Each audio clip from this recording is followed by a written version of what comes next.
very long time since I last posted a YouTube video. I think it's been about a year and a half, and it's been about 2.5 years since I was regularly uploading.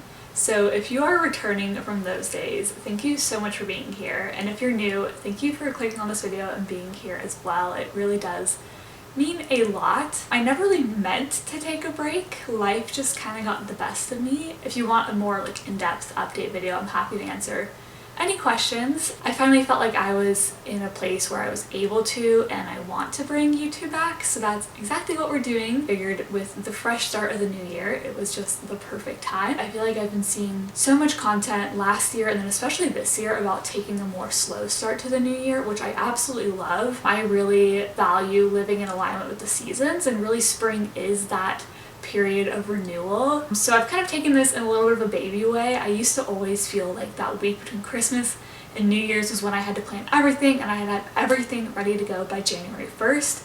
So I let that pressure go a little bit this year. I really was just still enjoying the holidays, relaxing that week, and then January 1st was instead when I started to get back into thinking about my goals and my plans and all of that kind of thing. And so obviously I didn't really wait as long as waiting until spring, but I had a lot of free time in November and December. I was very much in a healing and resting era, so I kind of feel like I have had my winter season and I'm just really ready to dive into spring. I also feel like if I was a season, I would be spring, so it just feels like time to embrace that energy and also embrace what really feels like authenticity to me. So I figured for today I could show you some of what I've been up to. You saw a little bit of it this morning. I've really been working on my morning routine, and yeah, so let's take a look at all my planning systems. But first, we gotta make a drink, of course.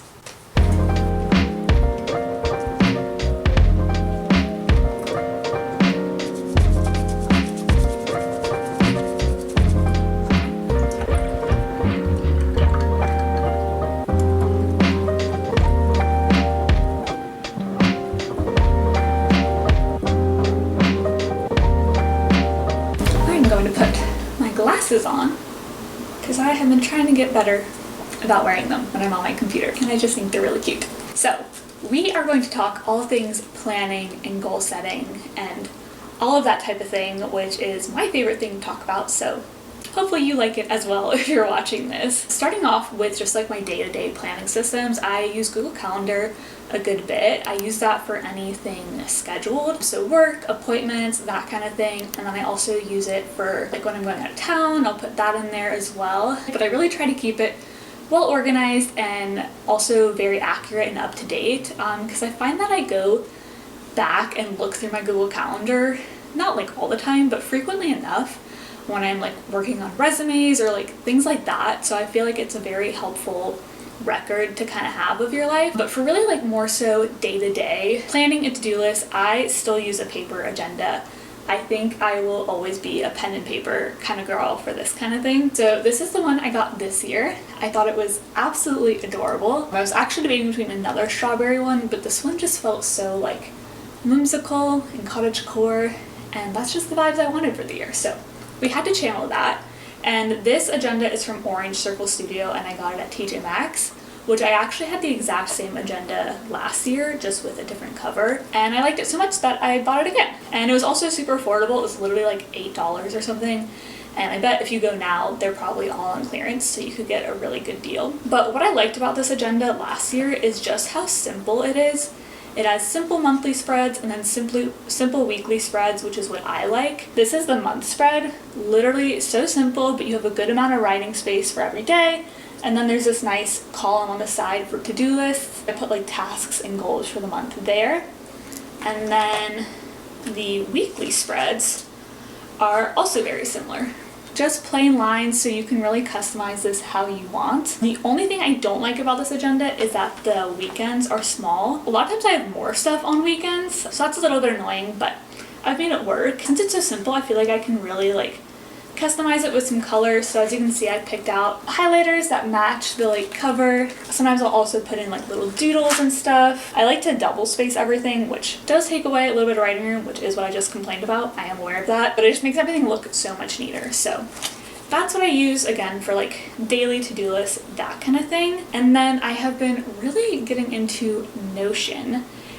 Actually, over the past couple of years, I feel like Notion is such a learning curve that it kind of did take a year or two of just like kind of casually using it before I felt like I really got a good hang on it. Part of that is also probably because I was stubborn and wanted to make my pages from scratch. If you use a template, I'm sure it's going to be quite a bit easier. So let's go take a look at that. Oh no, my computer is about to die. Ruh-roh.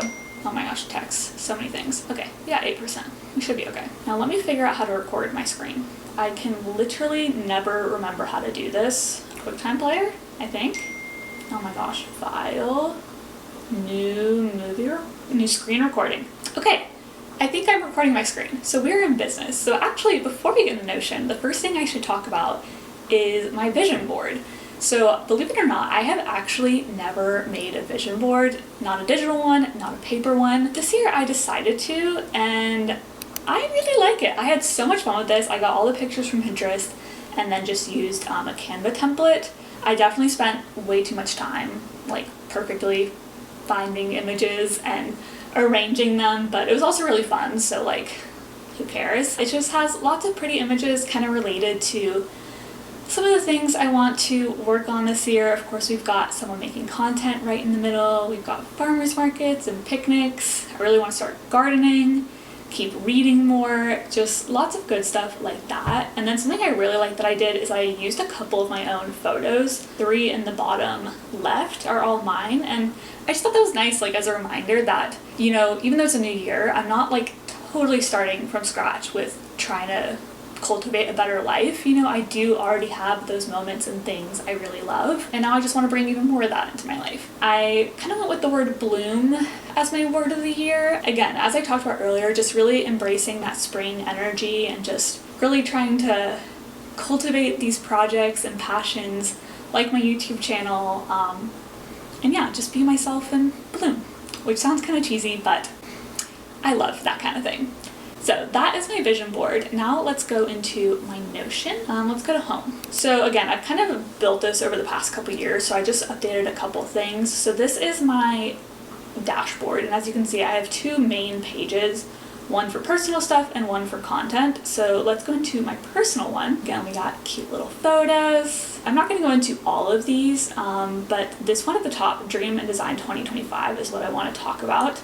So if you follow Hannah Ashton on YouTube, she does it every year, you know, a New Year's series, and she actually created a Notion page for it this year, which I thought was super cool. And so that's where this came from. I just made a copy of it and then have started customizing it. So she had these great journal prompts that I did, and then she talks about making a master goals list, just putting every single thing down that you want to do, and then pulling from there as you make smaller goals. I also decided to add like an outline of my ideal day. I put in a little ins and outs list, a photo. Again, I put my vision board in here again. And then this is what I'm really excited about, is the way she laid out the goals. So basically, as you can see, it's broken down by quarter and then broken down into month. So let's click on January, because I've only planned January so far. I'm not going to go way far in advance. And she kind of splits things into big goals and mini goals, and also project goals versus habit goals, which I feel like is a helpful way to think about things so that you can make a plan to achieve them that's actually going to work. So it kind of ended up being that all of my big goals were project goals, which as you can see, they're all related to social media because I'm really trying to make that happen right now. And then some mini goals. I just finished this, so I can check that off, and then a few other things. And then another pretty little picture. So just to break things down into smaller, more bite-sized pieces, I think is going to be really effective for me. So I am very excited about that. All right, so that is my Notion. I'm going to close this since it's about to die. The only other thing I wanted to talk about was this to-do list I made, which obviously I know writing stuff down in a list is not groundbreaking, but sometimes you just need a reminder of how effective that is. I needed it, and so now I'm sharing it with you in case you need it. Towards the end of December, I was getting really overwhelmed just with like all the planning and all the cleaning and all the resetting I wanted to do, and I felt like I kept thinking of things and then I'd forget them, and that was stressing me out more, and just like trying to keep it all in my brain was adding all this unnecessary anxiety. And I was like, Becca, just write a master list. Like, you don't have to organize it into Notion and your calendar. Literally just write a list. So if you're not ready for like the rest of this stuff, start with a list, okay? So this is just a notepad I have, and I literally wrote out every single thing. I needed to wash my swimsuits. That's like the only thing I've actually checked off so far. I did that. I need to deep clean my apartment. I want to do a digital declutter. And so now that it's all here, I feel like when I have free time, I can just look at this and start something. And that's probably what my next couple of videos are going to be, is just working through this list. It's just so helpful to have it here where I can see it, and then anytime I think of something, I try to be good about writing it down immediately so I do not lose it. That is actually what we should do for the rest of the afternoon. I'm gonna take a look at this and see what we get into. So stay tuned.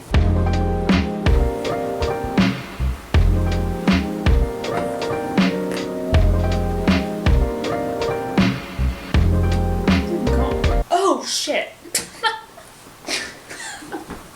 Well, let's open.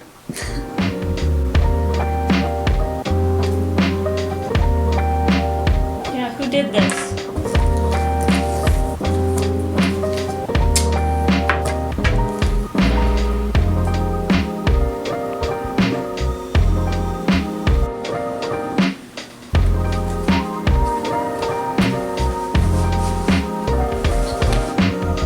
So it is quite a bit later. I'm getting ready to paint my nails and wind down for the night. I wanted to paint them just for the first time this year, again, as part of all of the refreshing and resetting. I'm using this one from Olive & June. They're pretty much the only nail polish brand I buy because they're vegan, they're cruelty-free, and they're also free of a lot of the major toxins. So this one is this really pretty pearly color. It's called Girl with the Pearl Nail Polish, which is exactly what I'm gonna be. I've used it once before and I thought it would be pretty. Since January, we're obviously still in the winter and we're actually supposed to get snow tomorrow, which is very exciting. So thought I would channel some of that energy. But before I start painting my nails, I wanted to show you guys my mug. I just made some tea and I've been using this mug a lot recently. I watch Kayla Nicholson. I've followed her for years and loved her. And she got this new mug. It was like a gnome shaped one. It was really cute. And she decided it was gonna be like her mug of the year for 2025 because it just like embodied those like cozy vibes she's going for. So I didn't buy a new mug. I already had this one, but I thought I felt drawn for this to be my mug of the year. If you can't tell, it's the letter B in like flowers, and obviously as you saw from my vision board and everything else we've talked about today, this felt very aligned. So I have chamomile in here, and yeah, let's paint our nails. I'm sorry if I haven't done the best job vlogging today. I am obviously very out of practice. And I don't know why I thought I could talk about painting my nails, so we'll see how this goes. Sorry if this has been, too much talking or not that interesting. Hope you'll stick around and give me a second chance because practice makes progress. But yeah, I've had fun, so I guess that's what matters. I guess I'll leave you here. Again, I really hope you enjoyed. I hope you all are doing well and having a wonderful start to your new year. If you feel so inclined to share, I would love to hear a little bit about what you've been up to this first few days, maybe what some of your goals are. So feel free to leave that in a comment down below. And I guess I'll talk to you guys in the next one. Bye!